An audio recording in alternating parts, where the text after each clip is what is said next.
The sun rose over the vast farmland of Chief Talabi, casting a golden hue over his bountiful crops. The land stretched for miles, a testament to his wealth and power. Birds chirped in the distance as the morning breeze carried the scent of freshly harvested yams and cassava. Inside the grand mansion, the household stirred with activity.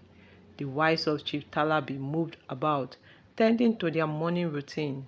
The sound of laughter and small chatter echoed through the halls as maids hurried to serve breakfast. Then the phone rang. A hush fell over the room. Everyone knew what that meant. One of Chief Talabi's wives had given birth. The maid exchanged glances, waiting to hear his reaction. Talabi, seated in his wooden chair, picked up the receiver with a steady hand.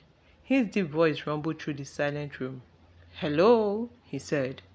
"Congratulations, Chief," came the doctor's voice. "Your wife has delivered safely." A pause, a sharp intake of breath.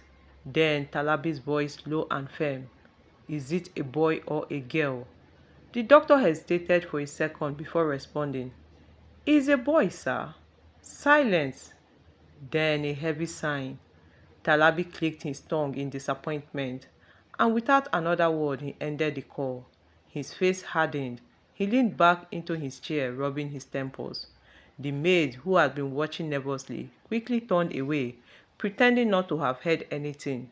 The news spread fast. Another maid child. No celebration, no gift, no excitement, just another sign from their master. Hours later, Talabi left the house. He rode to the hospital in his finest car, but there was no urgency in his steps. When he arrived, he simply nodded at his wife, handed her over a small envelope with money, and left without even glancing at his newborn son. But things are both different when a girl was born. A week later, another call came. This time, the doctor's voice was cheerful. "It's a girl, Chief, a healthy baby girl." Talabi's face lit up with weird joy. "A girl?" "Yes, sir." Without hesitation, Talabi stood up, barking orders to his servants. "Get the finest baby's clothes, gold bangles, everything a newborn girl could need. My wife must be treated like a queen." He rushed out of the house, heading straight to the hospital with a basket of fruits, gift, and a wide grin on his face. When he arrived, he kissed his wife's forehead and cradled the baby girl in his arm. "My princess," he whispered, his grip tightening as if holding the most precious treasure in the world. His wife noticed, his daughters noticed, and soon whispers began to spread. Why did Chief Talabi love his daughters so much more than his sons? Why did he shower them with endless affection while his sons barely received his attention? None of them knew the truth. None of them knew the dark secret that tied his wealth and power to the very existence of his daughters. And for years, no one dared to ask. Night had fallen over Chief Talabi's grand estate. The sound of crickets filled the air, and the cool breeze rustled the leaves of the tall palm trees surrounding the compound. Inside, his wives gathered in hushed whispers. The birth of another daughter had sent waves of speculations through the household.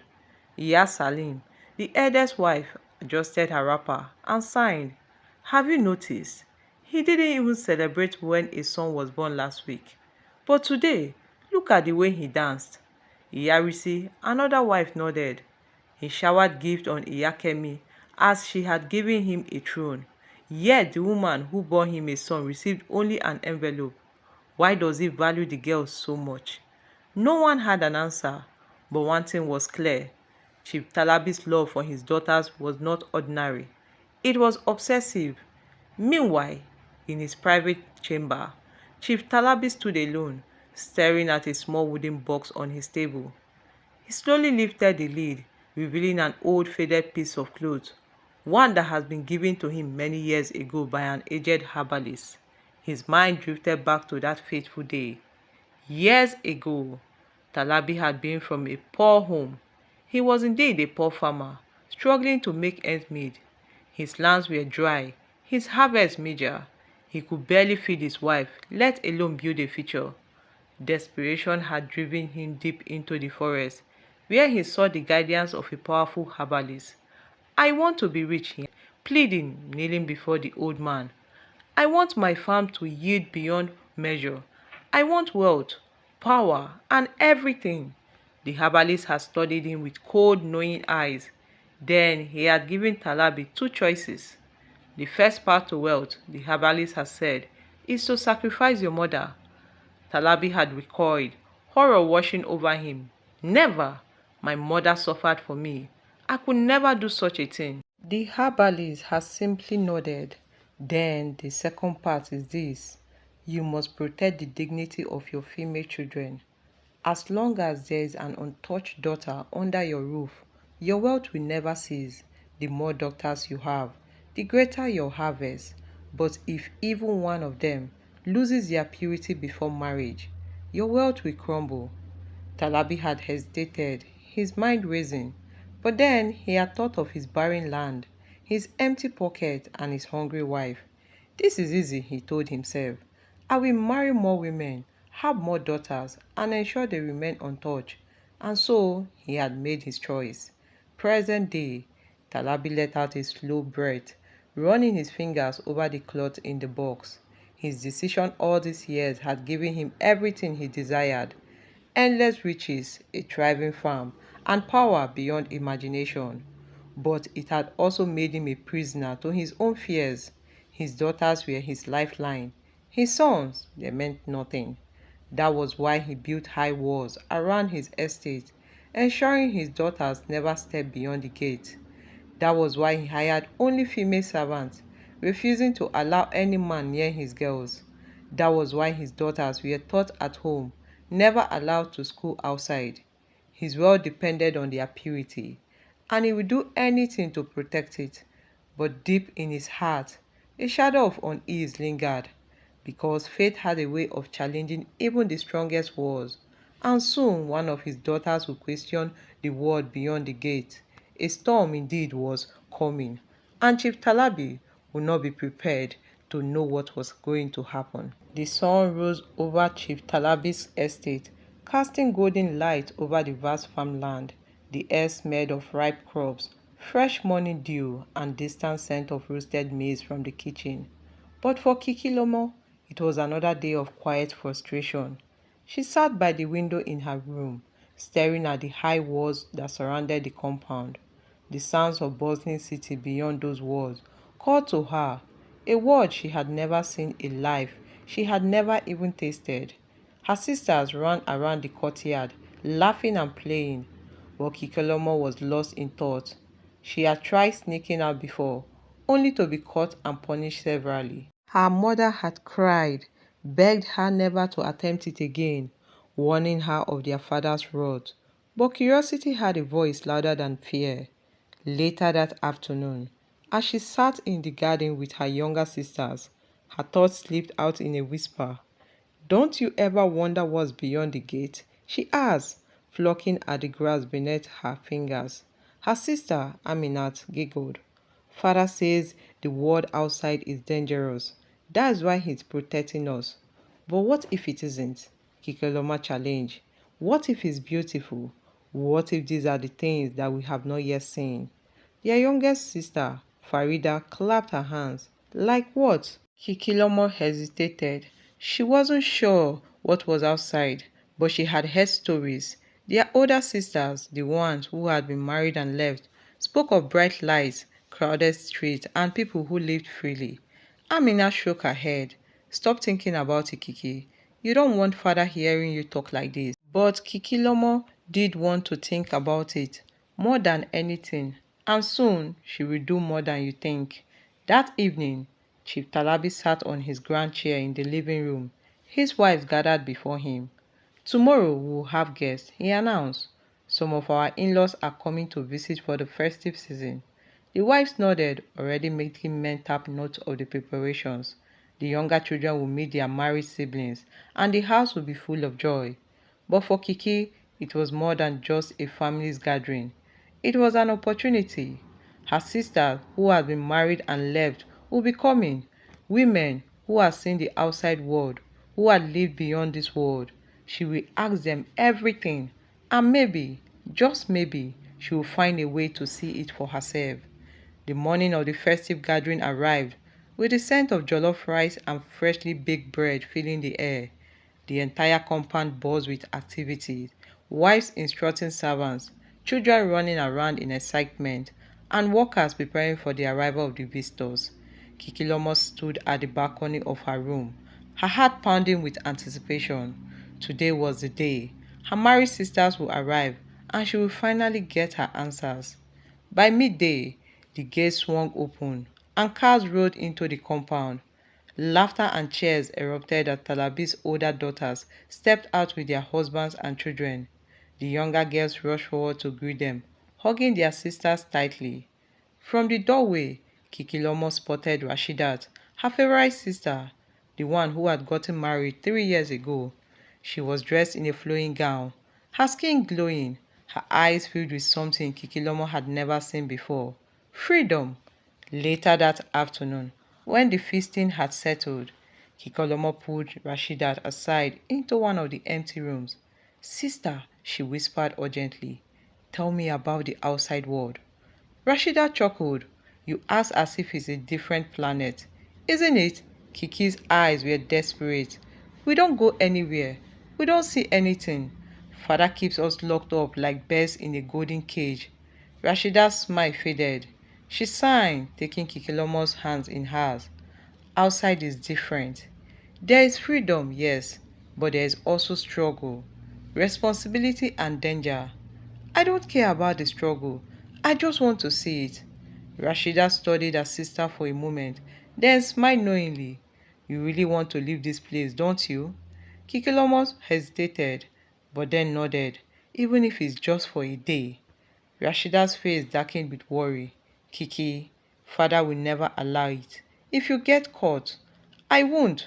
Rashida shook her head. I can't help you, Kiki. It's too risky. Disappointment settled in Kiki's chest, but she didn't argue. If her sister wouldn't help her, she would find another way. As the night celebration began, Kiki noticed something. Her sister's luggage was being loaded into the car in preparation for their departure the next morning. A thought struck her. What if? What if I live with them? She spent the rest of the night watching, calculating. The drivers packed the suitcases into the cars. If she could hide inside one of them, she would leave unnoticed. Her heart raced at the idea. For the first time in her life, freedom was within reach. The night fell over Chief Talabi's compound. The sound of distant drum and laughter from the celebration only just reaching the corners of Kiki's room. It was a vibrant night, but her mind was elsewhere. Her heart toddled in her chest, a restless anticipation taking hold. Kikoloma has prepared for this moment for weeks, though it felt like a lifetime. She had learned every route the servant took to deliver goods to and from the house. Every time the guards would be distracted, and she had counted the minutes it would take for the luggages to be loaded in the cars before dawn. Tonight she would act. She waited until the household had gone to sleep, the sound of muffled voices and clinking utensils fading away. It was well past midnight when Kiki slipped from her bed. She wrapped herself in a loose, dark shawl to blend with the shadow, making her way silently through the compound. Her breathing was shallow as she passed her mother's room, then her father's. The walls felt thinner now, as if the entire house had been hearing her heart pounding. The courtyard was eerie quiet, the only sound being the rustling of leaves in the wind. She reached the back door and cautiously stepped into the yard. The carriage was parked just beyond the open gate, and the drivers were finishing their tasks. The last bags were placed into the trunk of the car closest to her. Her eyes scanned the area quickly, her pulse quickening as she realized that this might be her only chance. The last of the luggage was still being packed into the rear of the car, and no one was looking. Quickly, Kiki ran towards the car, carefully not to make a sound. She crawled into the trunk, squeezing herself into the small space between the bags. Her breath was tight, the weight of her decision sinking into her chest. If I get caught, everything will be over. She forced herself to calm her nerves. Once inside, she lay still, holding her breath to avoid being noticed. Her heart drummed in her ears, and she dared not to make a single sound. Minutes passed. She felt the car start, then the engine roared to life. Kikilmo's stomach flipped as the vehicle began to move. The only light that filtered into her hiding place was the occasional glint of street light passing by. Her body was tense, but a sense of freedom began to fill the space inside her. She was doing it. She was really living. As the car drove further and further away from Talabi's compound, Kiki felt a strange mixture of excitement and fear. She had never seen outside the gate, never stepped outside the world beyond the high walls that had kept her for so long. She closed her eyes, imagining what the world would be like. There would be no guards, no constant surveillance, no one telling her what to do or where to go. She would do whatever she wanted, whenever she wanted. She could breathe freely. She could live. But the fear quickly followed. What if her father found out? What if he never forgave her? She tried not to think about it as the car sped through the road. The car came to a halt. The next thing Kikiloma knew, the trunk of the car popped open. She blinked, trying to adjust her eyes to the sudden burst of light. She crawled out slowly, trying not to make a sound. The air smelled different here. There was no familiar scent of the farm, no earthiness or cool breezes of the village. Instead, there were the sharp smells of the city, the sound of cars' horns and chatter, and hurried pace of people walking freely in every direction. The sight of tall buildings, buildings that stretched so high they seemed to touch the sky, made her gasp. She had never seen anything like this before. She looked around, unsure of what to do. The car had stopped at a filling station, and the driver was filling up the tank. Kiki hesitated for a moment, then took a deep breath and slipped away from the car. Hiding behind some crates, she peeked around the corner, marveling at the city around her. Suddenly, a voice called out to her. "What are you doing here, young lady?" Kiki froze. She turned around to find a middle-aged woman standing by the station, a look of concern in her eyes. Kikilomo's heart raced. She didn't know what to say. She didn't even know where she was. She felt the weight of her life pressing on her. I got lost, she said, trying to sound convincing, her voice shaky. The woman's brow furrowed. Lost? Where did you come from? I was visiting my sister's house, Kiki said quickly, her voice barely above a whisper. But I couldn't find my way back. The woman didn't seem convinced, but something in her expression softened. All right, come with me.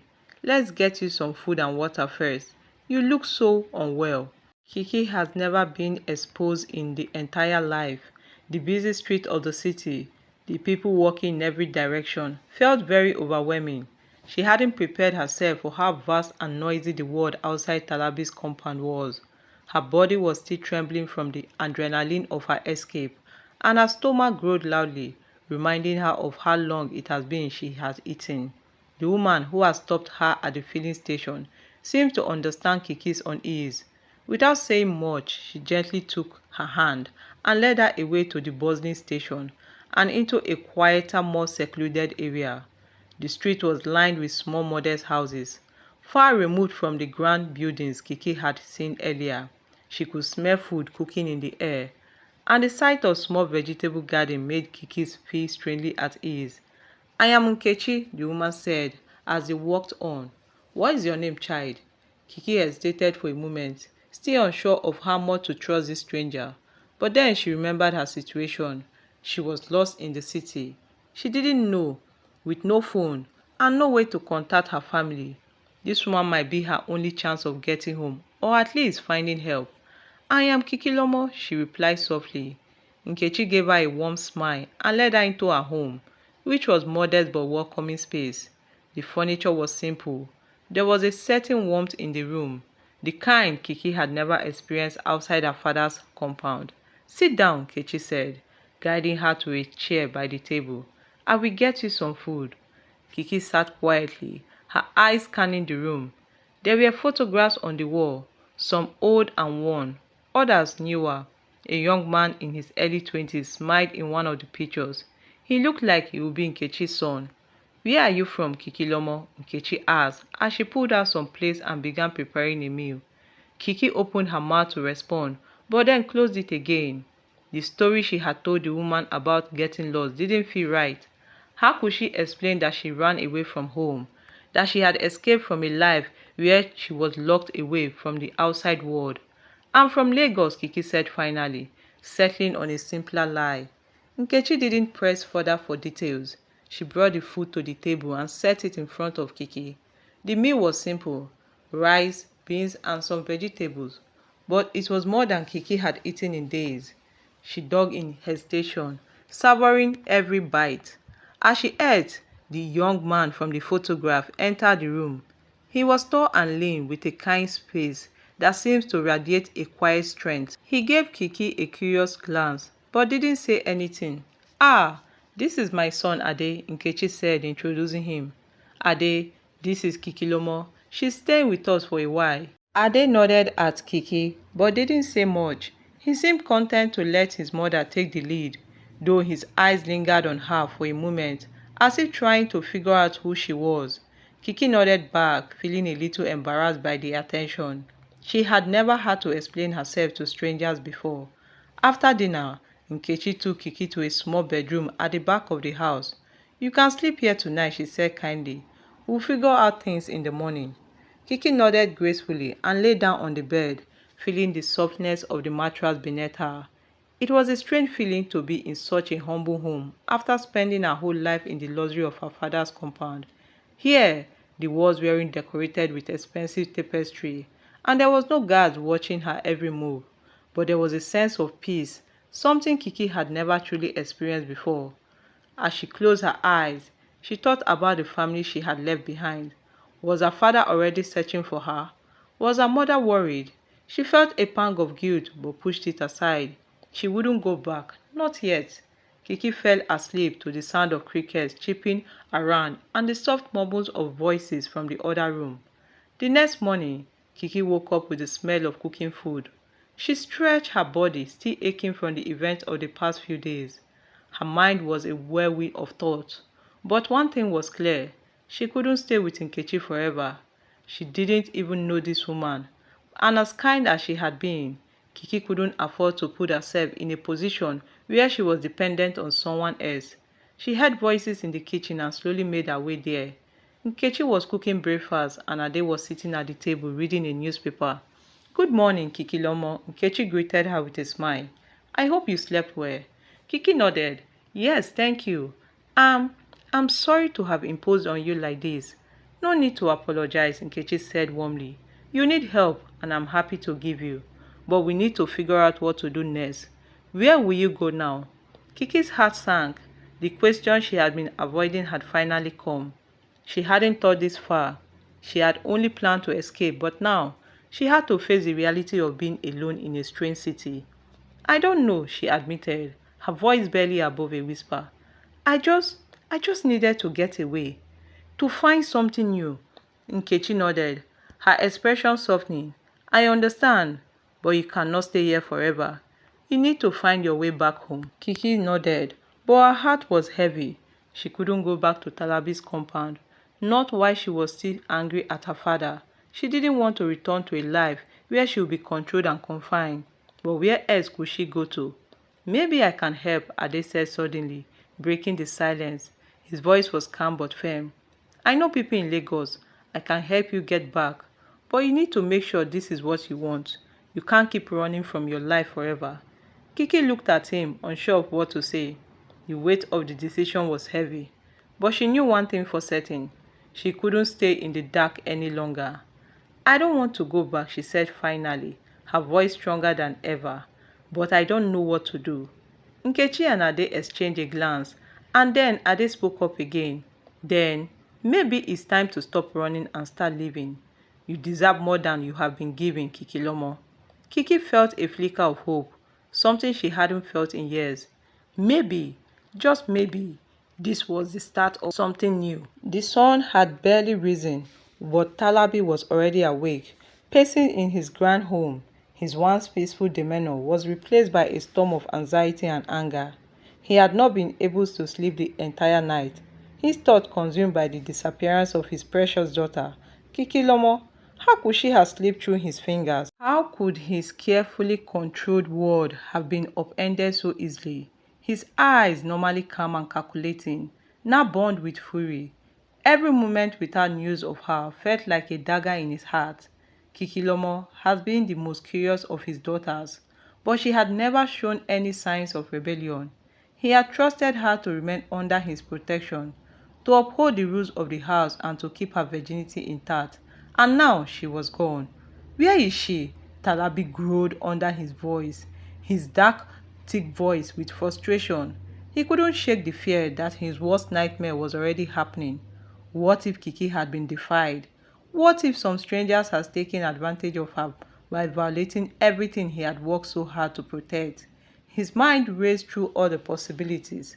The thought of his daughters being touched by another man, losing her purity, made his stomach churn. He had made it clear to all his wives and servants that his daughters must never leave the compound. They were to remain virgins until their wedding night. His prosperity, his wealth, depended on it. If any of them were to lose their virginity before marriage, it would be the end of his bountiful harvest, his endless wealth, his power.